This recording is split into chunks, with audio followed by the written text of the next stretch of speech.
नमस्कार, Byju's exam prep IAS Hindi platform पर आपका स्वागत है। दोस्तों, आज हम लोग 27 मई 2023 के दैनिक क्विज की चर्चा करेंगे, जिसमें PIB, Indian express, the Hindu, विभिन्न समाचार पत्रों से खबरों को लिया गया है।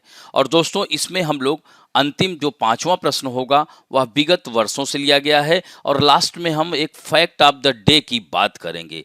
तो इस तरह से शुरू के जो 4 प्रश्न हैं, इन्हीं समाचार पत्रों पर ही आधारित हैं, जो कि आपके संघ लोक सेवा आयोग की परीक्षा के लिए लाभदायक सिद्ध हो सकते हैं। दोस्तों, प्रश्नों को शुरू करने से पहले महत्वपूर्ण सूचना है कि 28 मई को आप लोगों का संघ लोक सेवा आयोग की प्रारंभिक परीक्षा आयोजित हो रही है संघ लोक सेवा आयोग के द्वारा।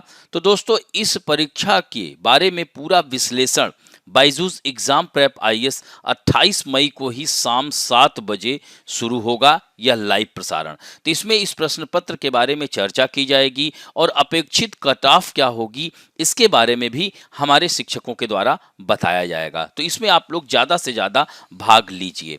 अब बढ़ते हैं आज के पहले प्रश्न की ओर। कार्बन सीमा समायोजन तंत्र के संदर्भ में निम्नलिखित कथनों में से कौन सा से सही है? यानी CBAM की बात की जा रही है, यानी कार्बन बॉर्डर एडजस्टमेंट मैकेनिज्म। तो यह CBAM है क्या? तो इससे संबंधित जो पहला कथन दिया गया है कि CBAM आयातित उत्पादों पर कार्बन कर लगाकर उत्सर्जन को, यानी कार्बन उत्सर्जन को कम करने के लिए यूरोपीय संघ द्वारा किया गया एक नीति साधन है, ताकि यह सुनिश्चित हो कि आयातित उत्पाद यूरोपीय संघ के भीतर उत्पादित उत्पादों के समान कार्बन लागत के अधीन है।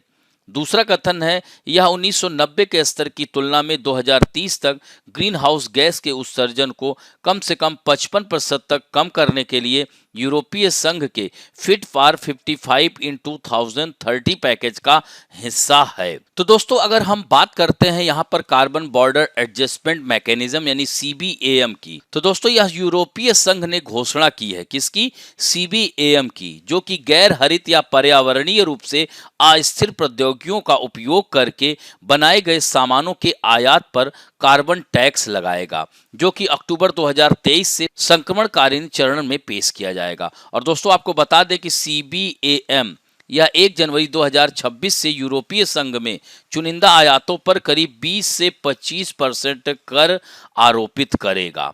दोस्तों, CBAM या फिट फॉर 55 इन 2030 पैकेज का एक घटक है, जो कि वर्ष 1990 के स्तर की तुलना में 2030 तक ग्रीन हाउस गैस उत्सर्जन में कम से कम 55% कटौती करके यूरोपीय जलवायु कानून का पालन करने की यूरोपीय संघ की रणनीति है। तो दोस्तों, CBAM नीति उपकरण है, जिसका उद्देश्य यह सुनिश्चित करके कार्बन उत्सर्जन को कम करना है और आयातित सामान यूरोपीय संघ के भीतर उत्पादित उत्पादों के समान कार्बन लागत के अधीन है। तो दोस्तों, यह जो है देख सकते हैं कि पहला और दूसरा कथन दोनों सही है, अतः उत्तर इसका सी होगा। इससे संबंधित द हिंदू में आई हुई खबर है। तो दोस्तों, यह जो कार्बन टैक्स लगा रहा है, इससे क्या भारत के ऊपर इसका प्रभाव पड़ेगा? तो निश्चित रूप से भारत के निर्यात पर इसका प्रभाव पड़ेगा, क्योंकि इसका भारत द्वारा यूरोपीय संघ को किए जाने वाले जैसे लौह, इस्पात, एल्युमिनियम जैसे उत्पादों के निर्यात पर प्रतिकूल प्रभाव पड़ेगा, क्योंकि इस प्रणाली के तहत इन्हें अतिरिक्त जांच का सामना करना पड़ेगा। इसी तरह से कार्बन तीव्रता और उच्च शुल्क भी भारत को प्रभावित करेगी। तो इससे लेकर के यह चिंता जताई जा रही है, इसे आप लोग जरूर देखिएगा। अब बढ़ते हैं दूसरे महत्वपूर्ण प्रश्न की ओर। सामरिक पेट्रोल भंडार सुविधाएं निम्नलिखित में से किन स्थानों पर अवस्थित हैं? तो दोस्तों, यहां पर आप लोग देख सकते हैं, पहले महत्वपूर्ण है आप लोगों के लिए जानना कि ये SPR होता क्या है, सामरिक पेट्रोलियम भंडार। तो दोस्तों, पहली बार तेल के संकट के बाद सामरिक भंडार की इस अवधारणा को वर्ष 1973 में संयुक्त राज्य अमेरिका में लाया गया था। यानी पृथ्वी की सतह के नीचे गहरी गुफाओं में भंडारण की अवधारणा को पारंपरिक रूप से एक ऊर्जा सुरक्षा उपाय के रूप में लाया गया, जो भविष्य में हमले या आक्रमण के कारण तेल की आपूर्ति में कमी आने पर सहायक हो सकती हैं। यह भूमिगत भंडारण पेट्रोलियम उत्पादों के भंडारण की अब तक की सबसे अच्छी आर्थिक विधि है, क्योंकि भूमिगत सुविधा भूमि के बड़े स्तर की आवश्यकता को नियंत्रित करती है और कम वाष्पीकरण सुनिश्चित करती है, क्योंकि गुफाओं का निर्माण समुद्र तल से बहुत नीचे किया जाता है, इसलिए कच्चे तेल का निर्वहन जहाजों से करना आसान हो जाता है। तो इसी तरह से भारत भी सामरिक पेट्रोलियम भंडार का निर्माण कर रहा है। तो इसमें उत्तर क्या होगा? तो इसमें मंगलुरु में भंडारण है, इसी तरह से जो है देखा जाए तो पादुर में भी है और विशाखापट्टनम में भी है। तो दोस्तों इसमें उत्तर 2, 4 और 5 होगा। इससे संबंधित तो इंडियन एक्सप्रेस में आई हुई खबर है कि plan being discuss to create petroleum reserve from salt caverns in Rajasthan. Rajasthan में भी बात की जा रही है। India is exploring the idea of developing salt cavern in Rajasthan as strategic petroleum reserve, and public sector consultancy company Engineer India Limited has been tasked with studying its prospects and feasibility। तो दोस्तों इस खबर को भी जरूर देखिएगा। अब बढ़ते हैं तीसरे महत्वपूर्ण प्रश्न की ओर। संघ लोक सेवा आयोग के संदर्भ में निम्नलिखित कथनों पर विचार कीजिए। पहला कथन है कि यूपीएससी में एक अध्यक्ष और 10 सदस्य होते हैं। प्रत्येक सदस्य 5 वर्ष के कार्यकाल या 65 वर्ष की आयु तक पद धारण करता है। दोस्तों यह पहला कथन असत्य हो जाता है।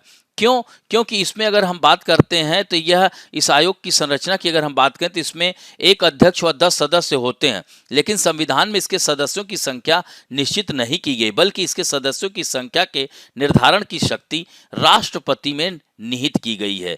दोस्तों राष्ट्रपति ही इनकी सदस्य की संख्या का निर्धारण करते हैं। इसके साथ साथ राष्ट्रपति संघ लोक सेवा आयोग के अध्यक्ष व इनके सदस्यों की सेवा शर्तों का भी निर्धारण करते हैं। तो दोस्तों यहां पर देख सकते हैं कि संघ लोक सेवा आयोग के अध्यक्ष और सदस्य दोनों ही पद धारण करने से 6 वर्ष की अवधि, ना कि 5 वर्ष। तो ऐसे में यह कथन असत्य हो जाता है। 6 वर्ष की अवधि या 65 वर्ष ये सही है, लेकिन यहां पर 5 वर्ष जगह 6 वर्ष होना चाहिए। दूसरा कथन है नागरिकों के किसी भी पिछड़े वर्ग के पक्ष में नियुक्तियों या पदों का आरक्षण करते समय यूपीएससी से परामर्श किया जाता है। दोस्तों यह भी कथन असत्य हो जाता है, क्योंकि कोई भी पदोन्नति, स्थानांतरण या नियुक्ति संघ लोक सेवा आयोग जो है इन सारे विषयों में सरकार को सलाह देता है, न कि पिछड़े वर्ग के सिर्फ। तो यहां पर दूसरा भी कथन गलत हो जाता है। तीसरा कथन है यूपीएससी के अध्यक्ष और सदस्य भारत सरकार या किसी राज्य में आगे की नियुक्ति के लिए पात्र नहीं होते हैं। तो दोस्तों यहां पर देख सकते हैं कि यह तीसरा कथन भी असत्य हो जाता है। क्यों? क्योंकि संघ लोक सेवा आयोग का सदस्य संघ लोक सेवा आयोग का अध्यक्ष या किसी राज्य लोक सेवा आयोग का अध्यक्ष नियुक्त होने के लिए पात्र होगा, लेकिन वह भारत सरकार या किसी राज्य सरकार के अधीन किसी भी नियोजन का पात्र नहीं होगा। तो ऐसे में 1, 2, 3 तीनों गलत हो जाते हैं। अतः उत्तर क्या होगा? इनमें से कोई नहीं भी सही है। तो इससे संबंधित जो खबर आई हुई है द इंडियन एक्सप्रेस में कि यूपीएससी वे criminal action against 2 candidate for false claim of selection. इन्होंने जो है 2 लोग झूठा बताया है कि हमारा सिलेक्शन हुआ है, तो उस पर उनके ऊपर कार्रवाई की जा रही है संघ लोक सेवा आयोग के द्वारा। अब बढ़ते हैं चौथे प्रश्न की ओर। अटल भूजल योजना के संदर्भ में निम्नलिखित कथनों पर विचार कीजिए। इस योजना के तहत केंद्र सरकार की ओर से 6,000 करोड़ रुपए की राशि खर्च की जाएगी, जिसमें 50% पैसा विश्व बैंक से ऋण के रूप में लिया जाएगा एवं 50% तक की राशि भारत सरकार की ओर से खर्च की जाएगी। दोस्तों यह कथन एकदम सत्य है। दूसरा, इसे वर्ष 2018 में इस योजना की शुरुआत की गई थी, यह भी कथन एकदम सत्य है। इस योजना के अंतर्गत उत्तर प्रदेश, गुजरात, महाराष्ट्र, कर्नाटक, राजस्थान, मध्य प्रदेश, हरियाणा राज्य को चिन्हित किया गया। दोस्तों यह भी कथन एकदम सत्य है। अतः इसमें तीनों कथन सत्य है। उत्तर क्या होगा? डी होगा। तो दोस्तों अगर आपको बता दें तो यह योजना 2020 से 2025 के लिए की गई थी, यानी 5 वर्ष के लिए, लेकिन कोरोना काल की वजह से इसमें पूरी तरह से इसकी प्रगति नहीं हो पाई, इसलिए इसको 2 साल के लिए और बढ़ा दिया गया है। तो यहाँ पर देख सकते हैं पीआईबी में आई हुई खबर है। यहाँ ये देख सकते हैं कि कमेटी डिसाइड अटल भूजल योजना should be taken up of the continuation for another 2 year beyond 2025। अब बढ़ते हैं 5वें प्रश्न की ओर। 2011 में आया हुआ है कि सूक्ष्म सिंचाई की पद्धति के संदर्भ में निम्नलिखित कथनों में से कौन सा से सही है? पहला है मृदा से उर्वरक पोषक हानि कम की जा सकती है। दूसरा है यह वर्षाधीन खेतों की सिंचाई का एकमात्र साधन है। तीसरा है इसमें कुछ कृषि क्षेत्रों में भौम जल स्तर को कम होने से रोका जा सकता है। तो दोस्तों सूक्ष्म सिंचाई में अगर बात की जाए, देखिए क्या कह रहा है कि यह मृदा से उर्वरक पोषक हानि कम की जा सकती है, एकदम सही है कथन। दूसरा है यह वर्षाधीन खेतों की सिंचाई का एकमात्र साधन है, यहीं पर यह कथन असत्य हो जाता है क्योंकि एकमात्र साधन यह नहीं है। तीसरा है इसमें से कुछ कृषि क्षेत्रों में भौम जल स्तर को कम होने से रोका जा सकता है, यह भी कथन सही आता है। 1 और 3 इसमें सही होगा। तो दोस्तों सूक्ष्म सिंचाई तकनीक में पानी को सीधे ड्रॉपर, स्प्रिंकल, फॉगर्स और अन्य उत्सर्जकों के माध्यम से रूट जोन में लगाया जाता है। सूक्ष्म सिंचाई एक वैज्ञानिक विधि है जो वांछित जल और पोषक तत्वों को सीधे पौधों के मूल क्षेत्र में ले जाती है और इस तरह से बूंद बूंद करके फसलों की सिंचाई की जाती है। ड्राई लैंड फार्मिंग को उन क्षेत्रों में सिंचाई के बिना फसलों के उत्पादन के रूप में परिभाषित किया जाता है जहां सालाना 500 मिलीमीटर से कम वर्षा प्राप्त करते हैं। तो दोस्तों यहाँ पर देख रहे हैं ना, दूसरा कथन इसीलिए असत्य हो जाता है। तो इस तरह से सूक्ष्म सिंचाई से लाभ क्या है कि फसल उपज में वृद्धि, पानी की कमी को कम करता है, उर्वरक की बचत करता है, पोषक तत्वों की लीचिंग को कम किया जा सकता है, इसीलिए पहला कथन सत्य हो जाता है। अतः उत्तर क्या हो गया? सी हो गया। अब बढ़ते हैं आज के फैक्ट ऑफ द डे में। हम लोग बात करेंगे मोहनजोदड़ो की डांसिंग गर्ल। अभी आप लोगों ने हाल ही में देखा होगा कि अंतर्राष्ट्रीय संग्रहालय दिवस पर प्रधानमंत्री ने अंतर्राष्ट्रीय संग्रहालय एक्सपो का उद्घाटन करते हुए प्रदर्शनी के शुभांकर का अनावरण किया, जो मोहनजोदड़ो की डांसिंग गर्ल की प्रतिष्ठित मूर्ति की प्रतिकृति थी।